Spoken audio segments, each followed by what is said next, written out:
देखो कितना हुआ, 4। ही सी इट ने कितना हो गया, 4। और एक क्या लास्ट में बचा, 5वां बचा। क्या बचा, 5वां। तो जहां पर ही सी इट ने वहां पर बाकी सबके साथ बस चारों को याद रह गया तो तुम्हारा मुंह में रहेगा, जीभ में रहेगा टेंस। आप लोग भी ध्यान से रख लीजिए, ही सीट ने मगर आपके जबान में रह गया तो पूरा टेंस आपके जबान में रहेगा बस।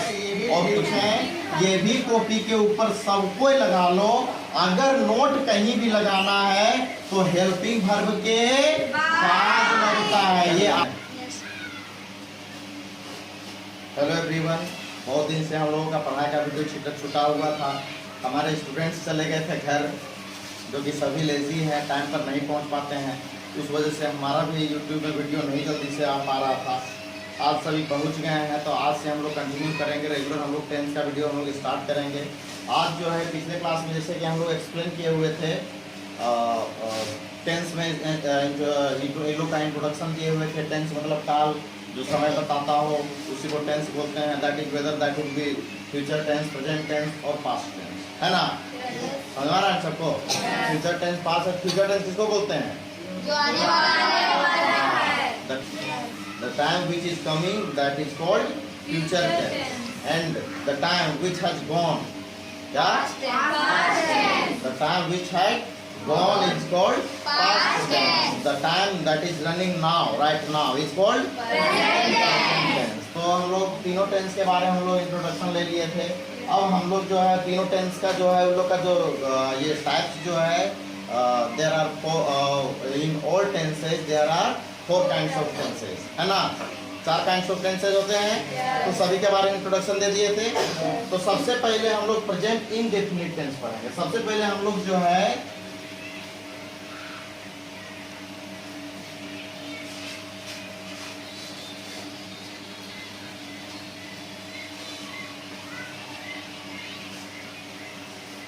ना, सबसे पहले हम लोग प्रेजेंट टेंस देखेंगे।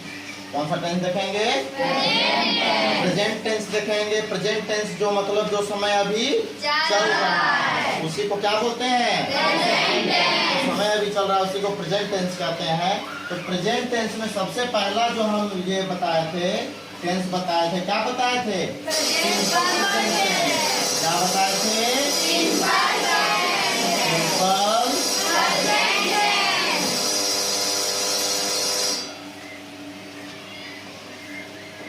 सिंपल प्रेजेंट टेंस, है ना। जो समय हम बताए थे, जो पहला टाइप बताए थे वो क्या था, simple present tense. Simple present tense में इसका जो आइडेंटिफिकेशन है, जो इसका आइडेंटिफिकेशन है,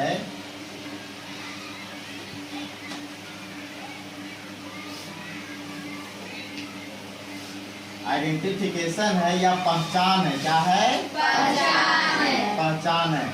किसी भी सेंटेंस के लास्ट में क्या रहेगा, ता है, ती है, ते है या फिर इटीसी, है ना। कि किसी भी सेंटेंस के लास्ट में ता है, ती है, ते है, तो है, कुछ भी चीज है, लेकिन ये है होना चाहिए, है ना। है होना चाहिए, था नहीं आना चाहिए, नहीं तो वो पास्ट टेंस में चले जाएंगे हम लोग। है हो रहा है, ता है, ती है, ते है, किसी भी टेंस के लास्ट में, किसी भी टेंस के लास्ट में वर्ब में, किसी में वर्ब में, किसी भी टेंस के सेंटेंस में वर्ब में, जैसे कि खाता है, पीता है, जाता है ना, पढ़ता है। तो ये जितने भी ता है, ता का पढ़ता, पढ़ता, पढ़ना, क्या पढ़ना।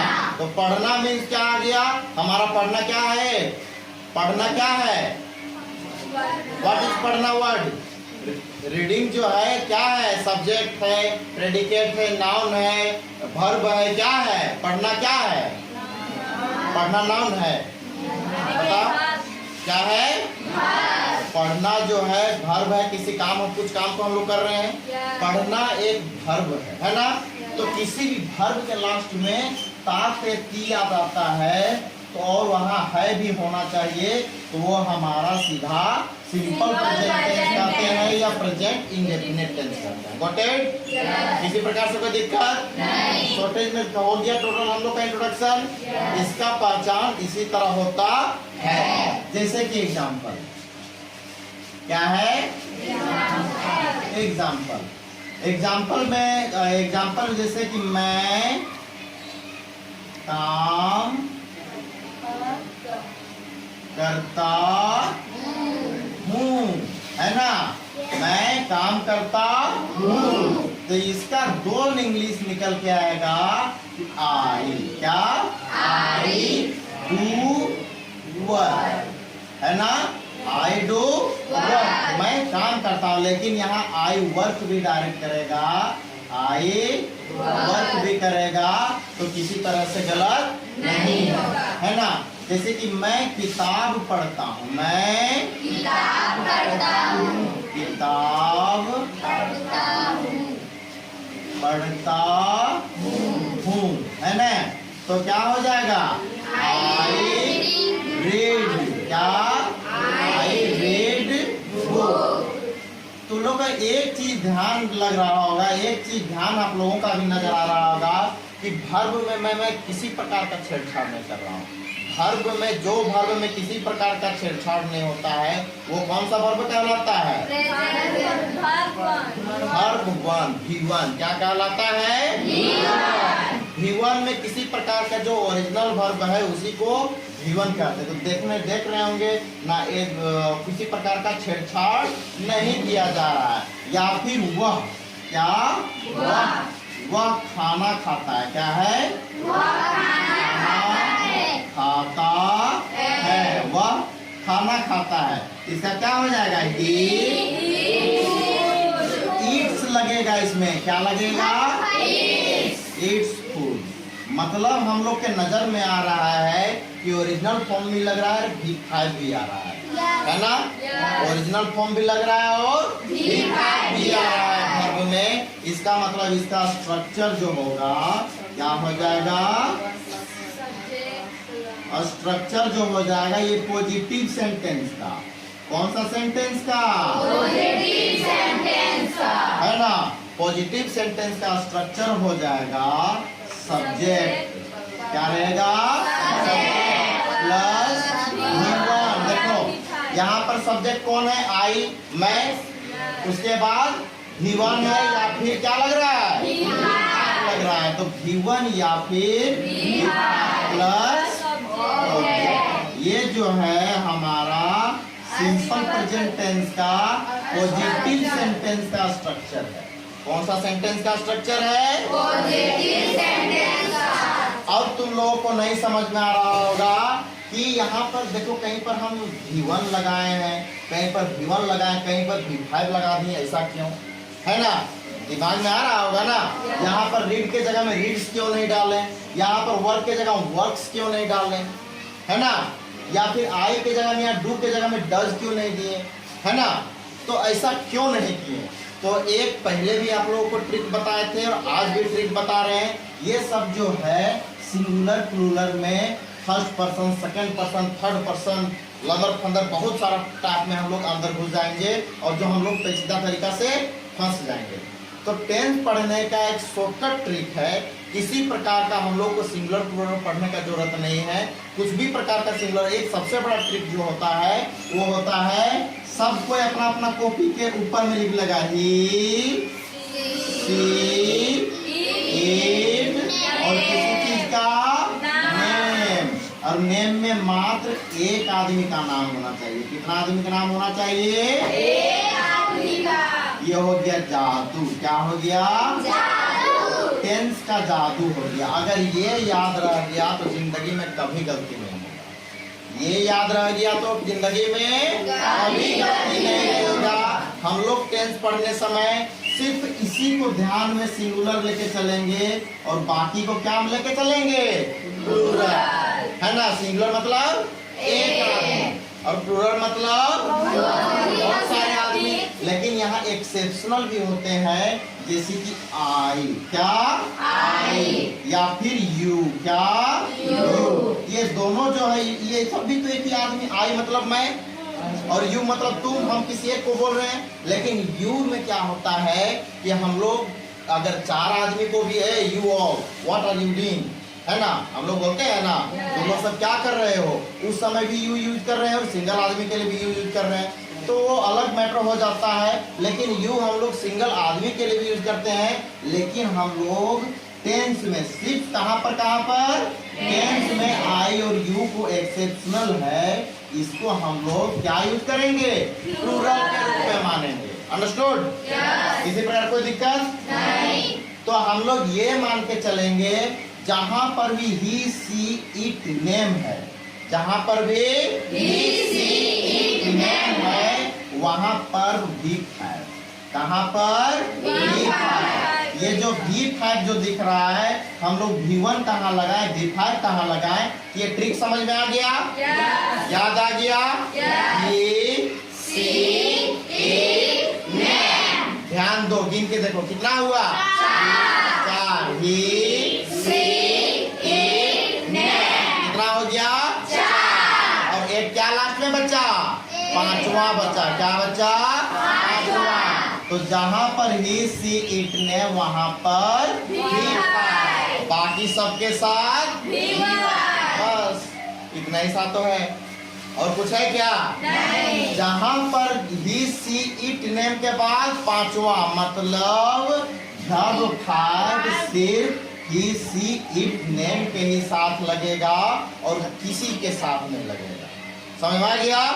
हर वो फॉर्म सिर्फ ही सी इट नेम के साथ V5 लगेगा, उसी के साथ V5 लगेगा और किसी के साथ नहीं। जैसे कि देखो आई ही सी इट नेम में आता है क्या, V1 डाल दिए ना। फिर आई ही सी इट नेम में आता है क्या, नहीं, V1 डाल दिए ना। ही सीट ने में आता है क्या, एकदम आता है, इसीलिए यहाँ पर हम लोग क्या डाल दिए, वर्ब का 5वां V5 हम लोग डाल दिए। किसी प्रकार का समझने में कोई दिक्कत नहीं। ये स्ट्रक्चर भूल जाओगे, टेंस के बाद हम स्ट्रक्चर याद करने का भी तरीका बताएंगे।